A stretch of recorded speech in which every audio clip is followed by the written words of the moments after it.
pessoal, tudo bem com vocês? Eu sou Luan, sou professor de arte, certo? E nessa aula nós vamos estudar sobre os elementos da linguagem visual, em específico o ponto e o pontilhismo, certo? Essa videoaula é dedicada aos meus alunos do sexto ano, mas se você não for do sexto ano e quiser assistir o vídeo, sinta-se à vontade, beleza? Tranquilo? Não se esqueça de se inscrever no canal e ativar o sininho das notificações, beleza? Para toda vez que chegar vídeo novo, vocês serem notificados, certo? Então, bora pro vídeo. Bom, como foi dito da introdução, hoje nós vamos revisar alguns conceitos sobre os elementos da linguagem visual, certo?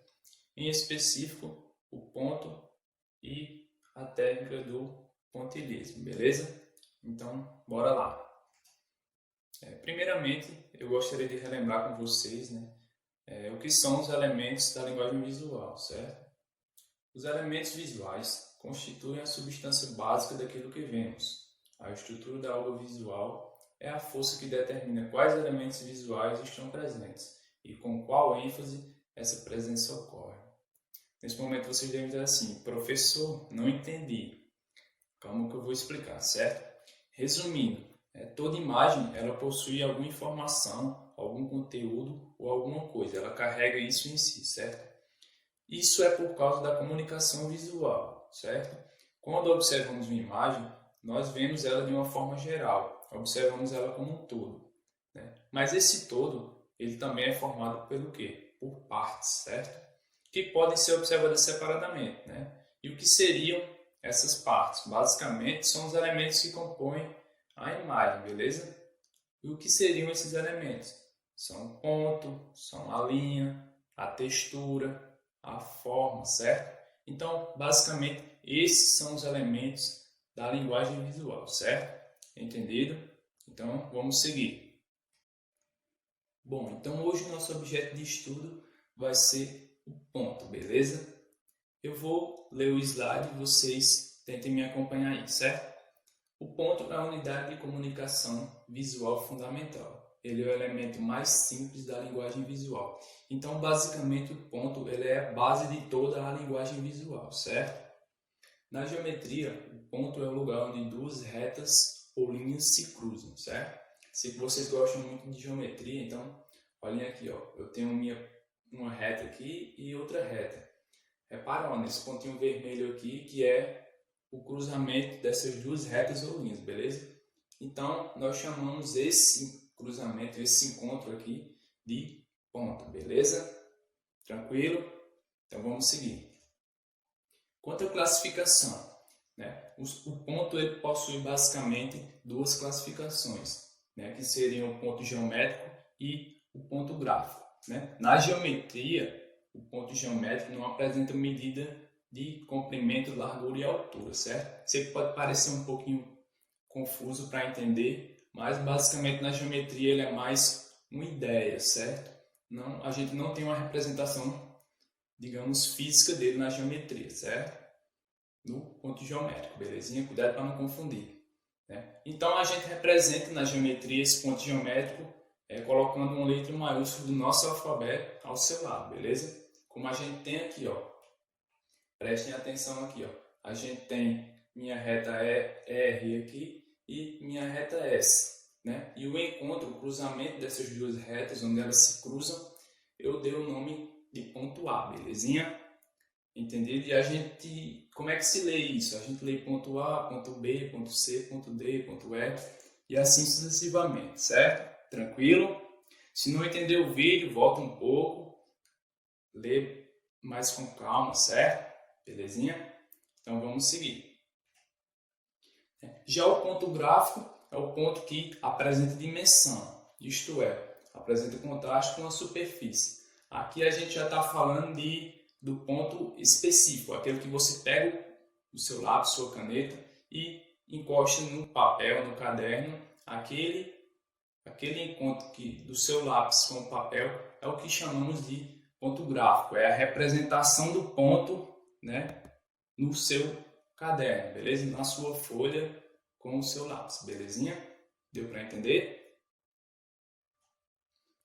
Quanto à composição dos pontos, a gente tem o quê? A concentração de pontos de mesma dimensão interiormente. Ó, preste atenção nessa palavra, interiormente.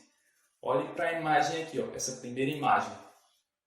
Basicamente, ó, a gente tem o quê? Uma concentração de pontos mais ao interior da imagem, não é isso?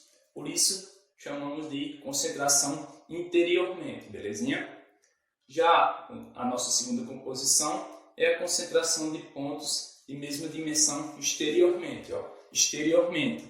Aqui já é ao exterior, não tanto focando no centro, beleza? Ó, prestem atenção que está mais ao redor, a concentração de pontos, beleza? Entendido? Qualquer coisa, pausem um vídeo e vejam com calma, beleza?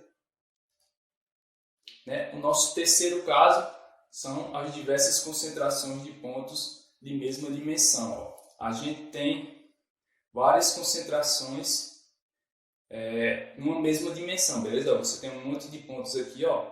Basicamente elas estão numa mesma dimensão, belezinha?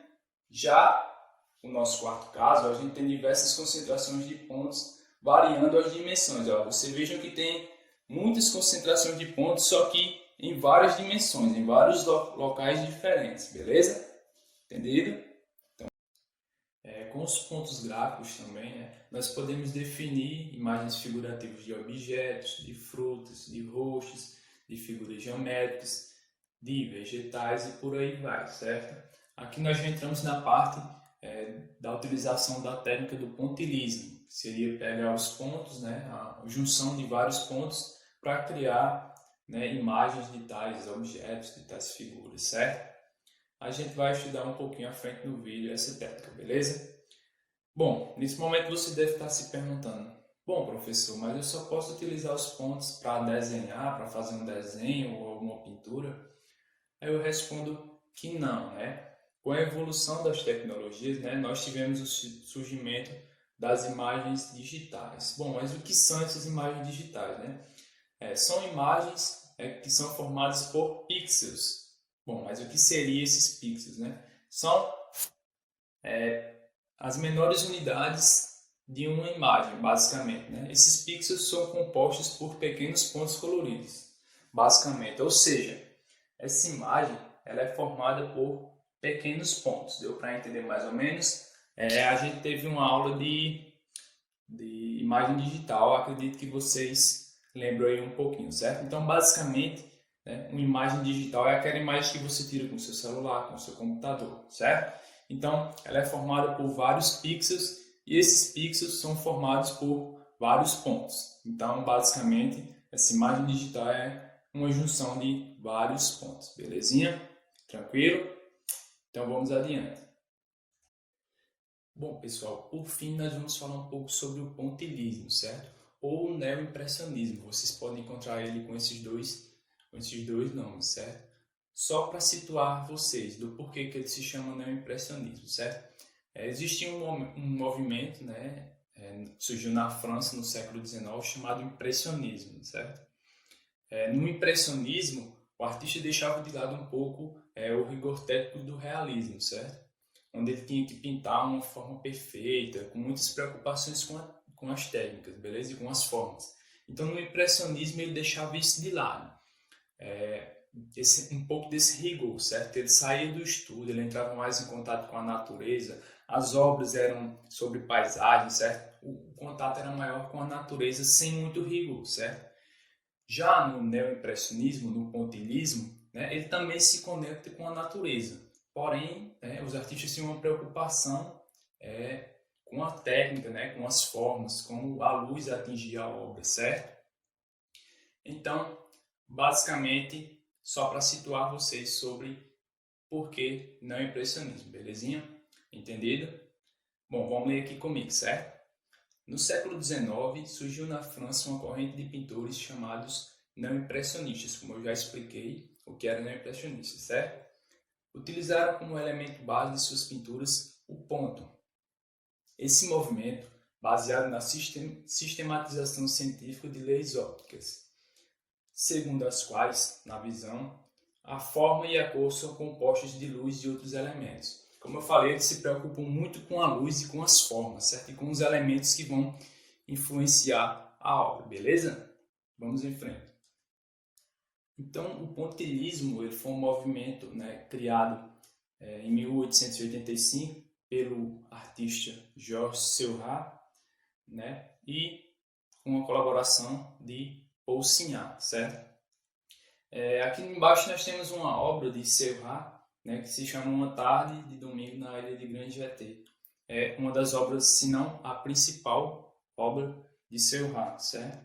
Então prestem atenção como essa obra é bem complexa, certo? Se você conseguir, se der para vocês verem aí, ela é cheia de pontos, né? Mas você nem percebe olhando ela de longe, certo? Beleza? Aqui nós temos uma obra de Signac chamada A Vela Verde, né? Signac era apaixonado por barcos, então a maioria das pinturas dele era sobre barcos, certo? Então prestem atenção nas riquezas dos detalhes, certo? Bom, por fim chegou a hora de vocês colocarem as mãos à obra, certo? A composição de pontos que a gente estudou, né, chamada de pontilhismo, que apoia-se na aplicação de cores puras com pinceladas em formato de ponto, certo? Então, basicamente, o que eu quero que vocês façam é o quê? Façam um desenho bem bonito, certo, no seu caderno, né, utilizando a técnica do pontilhismo, beleza? Uma dica que eu dou é para vocês desenharem ela antes. Por exemplo, se você for fazer um desenho grande, você desenha ela com lápis comum ou caneta e depois você vai só fazendo os pontos e contornando, beleza? Faço com canetas coloridas, certo? Belezinha? Bom, pessoal, então, né, aqui nós chegamos ao fim dessa aula, certo? Espero que vocês tenham gostado, certo? Aqui estão as referências, caso vocês queiram procurar depois e estudar mais a fundo, beleza? Espero que vocês tenham gostado, deixem sugestões nos comentários, não se esqueçam de se inscrever no canal, certo? Ativar o sininho das notificações para toda vez que tiver um vídeo novo vocês serem avisados, beleza? Tamo junto, valeu!